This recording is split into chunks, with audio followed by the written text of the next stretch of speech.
on s'intéressait à l'époque des jeunes Vansois. Aujourd'hui, on a l'impression, et j'ai entendu un projet notamment de salle de spectacle à la place de l'ancienne coopérative qui est à l'heure actuelle la MJC, donc la maison des jeunes. Ma question est la suivante à tous les candidats. Que ferez-vous pour les jeunes?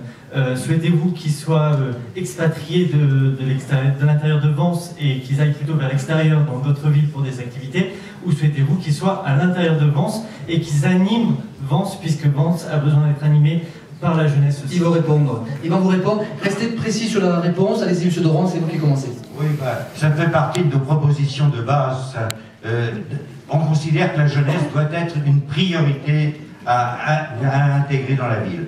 Et que l'élection d'un conseil municipal de jeunes, exprimant ce point de vue et les soumettant ensuite aux élus, nous paraît essentiel quant à l'intégration de ces jeunes dans la ville. Loïc Dombrel. Oui, il y a pratiquement 3000 jeunes autour de 20 ans et moins de 20 ans à Vence. Il faut évidemment s'en occuper. C'est une population qui a été totalement oubliée pendant de nombreuses années.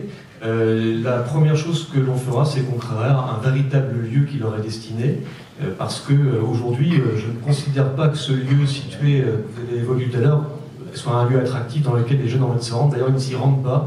Ce lieu est souvent vide. Les équipements manquent dans cet endroit. Donc on créera un lieu qui leur est dédié. On va d'ailleurs étudier avec eux les équipements dont ils ont besoin, donc qu'ils aimeraient. Donc le projet est à peu près clair.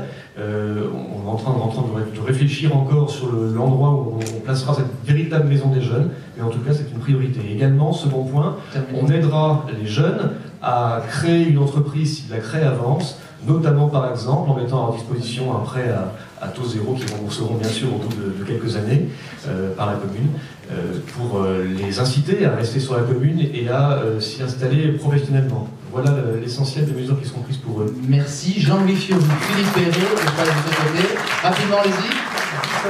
Je rejoins ce qui a été dit par les autres candidats, mais une salle des fêtes et des spectacles, c'est d'abord pour les jeunes. Vous pensez bien que c'est un des éléments qui manque aujourd'hui, au plus.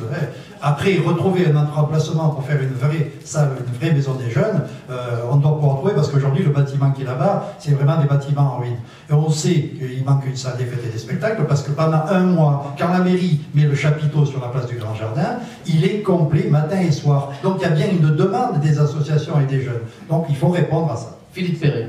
Oui, écoutez, j'ai été jeune il y a quelques temps et je me souviens qu'à l'époque, on nous promettait toujours des locaux pour la jeunesse, et quand ces locaux existaient, on n'avait pas forcément envie de s'y rendre. Donc je pense que les jeunes, ils ont surtout besoin d'activités sportives, culturelles, et que c'est surtout sur ces axes-là que l'on doit travailler pour leur offrir une offre vraiment large au niveau des actions culturelles et sportives.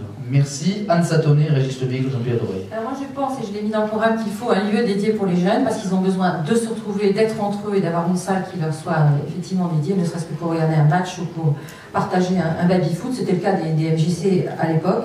Je veux aussi absolument accroître l'offre de transport en commun. Il n'est pas admissible qu'une ville de 20 000 habitants qui dessert 30 000 habitants dans le moyen pays ait un niveau de transport en commun vers le littoral aussi peu élevé. Et donc les jeunes ne peuvent aujourd'hui ni se rendre dans un lycée professionnel s'ils font un autre choix que celui du lycée général.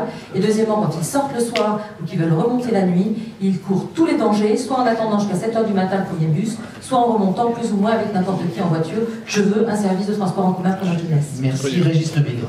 Concrètement, qu'est-ce que nous avons fait pour les jeunes? Donc, qu'est-ce que vous allez faire surtout? Maison des jeunes et des loisirs, donc les skateparks, on a fait monter l'université à Vence, diplôme universitaire d'histoire de l'art et de l'écologie, le judo club, donc on a doublé, donc toutes les associations notamment qui se développent pour la jeunesse, nous les soutenons massivement, ce sont des gros investissements. Donc il faut continuer évidemment pour les jeunes, donc le conseil municipal des jeunes peut être évidemment une idée utile, c'est vrai que nous l'avons loupé, je dirais certainement, mais on a investi énormément d'argent pour la jeunesse dans tous les projets que je viens de vous donner.